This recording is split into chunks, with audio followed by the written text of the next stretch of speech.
आज हम लोग पढ़ रहे हैं मोशन चैप्टर। हम क्लास 9 का मोशन पढ़ रहे हैं। मोशन में हम लोग पढ़ रहे हैं, पहला जान लेते हैं कि रेस्ट किसको कहते हैं। Rest that means a body does not change position, ठीक है, position with respect to reference point. अगर कोई भी बॉडी जो है अगर पोजीशन को चेंज नहीं करेगा रेफरेंस पॉइंट पे कैसे, तो वो बॉडी रेस्ट में कहलाता है। जैसे सपोज एग्जांपल मान लीजिए पॉइंट ए है और पॉइंट यहाँ बी है और इसके रिस्पेक्ट में आप यहाँ पर खड़े हैं, किसी तरह का कोई बदलाव नहीं ला रहे हैं, तो वह जो कहलाता है वो बॉडी कहलाएगा, वो रेस्ट में कहलाएगा। ठीक है। अगर मोशन की बात करते हैं कि व्हाट इज़ द मोशन, तो motion a body change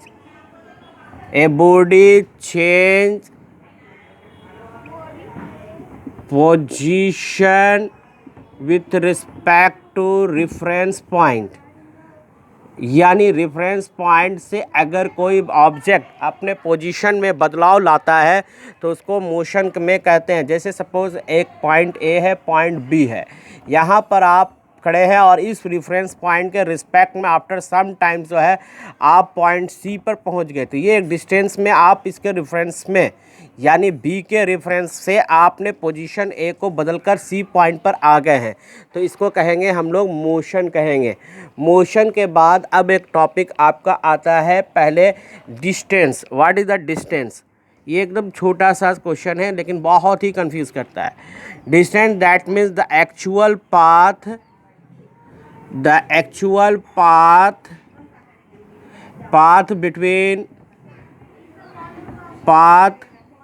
between two points, यानी दो पॉइंट्स के बीच का जो एक्चुअल पाथ होगा उसे हम लोग डिस्टेंस कहते हैं। जैसे पॉइंट ए पॉइंट बी, इन दोनों के बीच का डिस्टेंस मान लीजिए 5 मीटर है, तो यही हमारा डिस्टेंस होगा। क्योंकि एक्चुअल पाथ का यानी दो पॉइंट के बीच का जो रास्ता है जो है उसी को हम लोग डिस्टेंस कहते हैं। इसका एसआई यूनिट की बात अगर आप करेंगे तो एसआई यूनिट जो होता है वो होता है मीटर होता है सर। ठीक है मेरे प्यारे बच्चों, ये मीटर होता है। अब हम लोग पढ़ते हैं डिस्प्लेसमेंट। ठीक है, डिस्प्लेसमेंट और डिस्टेंस में ये क्वेश्चन क्लास 9 में बराबर आता है, दोनों में फ़र्क करने के लिए। तो डिस्टेंस आप लिखेंगे द शॉर्टेस्ट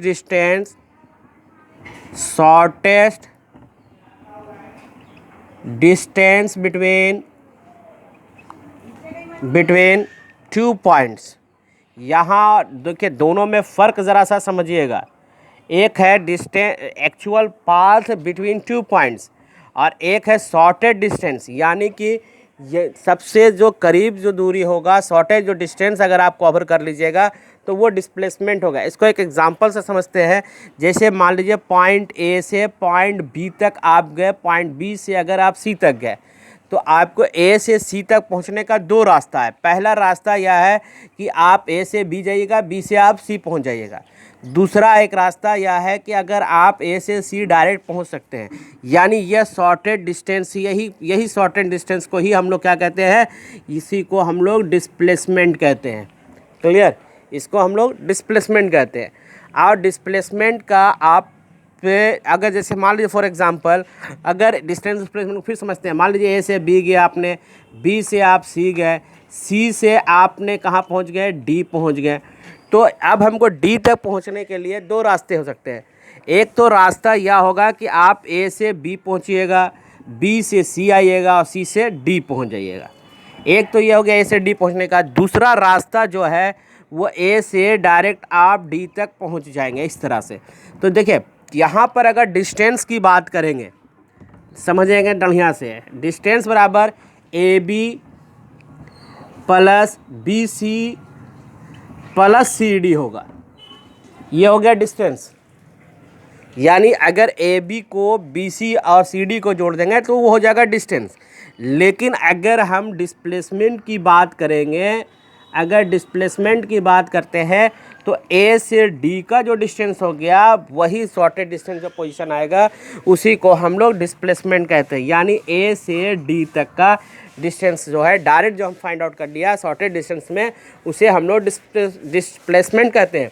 इसकी एसआई यूनिट की बात करते हैं तो एसआई यूनिट डिस्प्लेसमेंट का जो होता है वो मीटर होता है।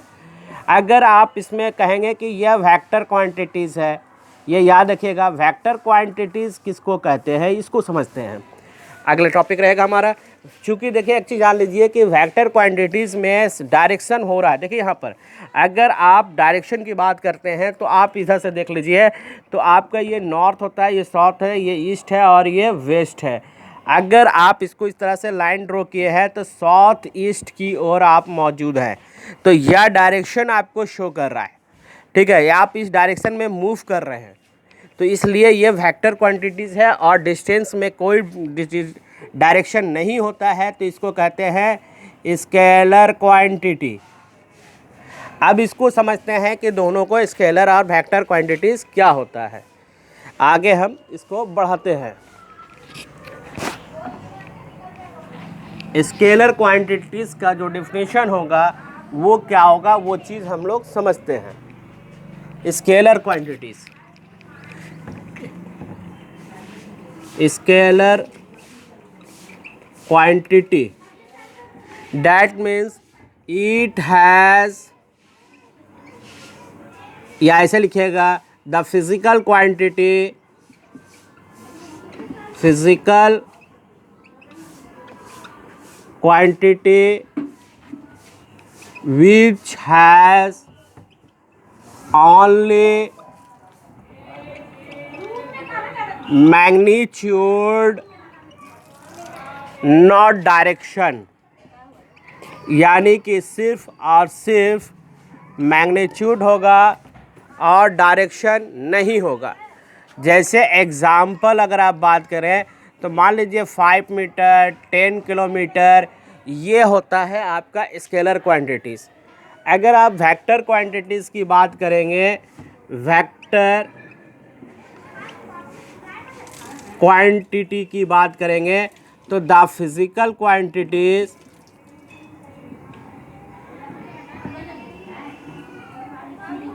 quantity which has magnitude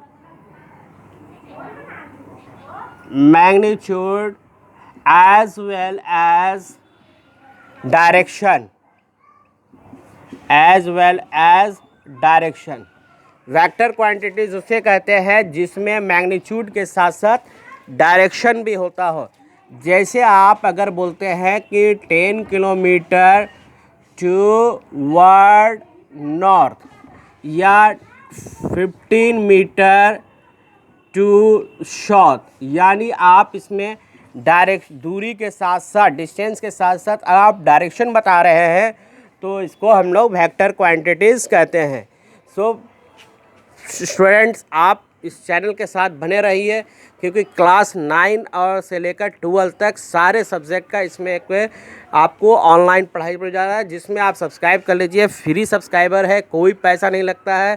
ये आप लोगों के लिए बहुत बेहतर चैनल होगा, आप लोगों के लिए बहुत फ़ायदेमंद होगा। चैनल को सब्सक्राइब करके रखिए। जय हिंद, जय भारत।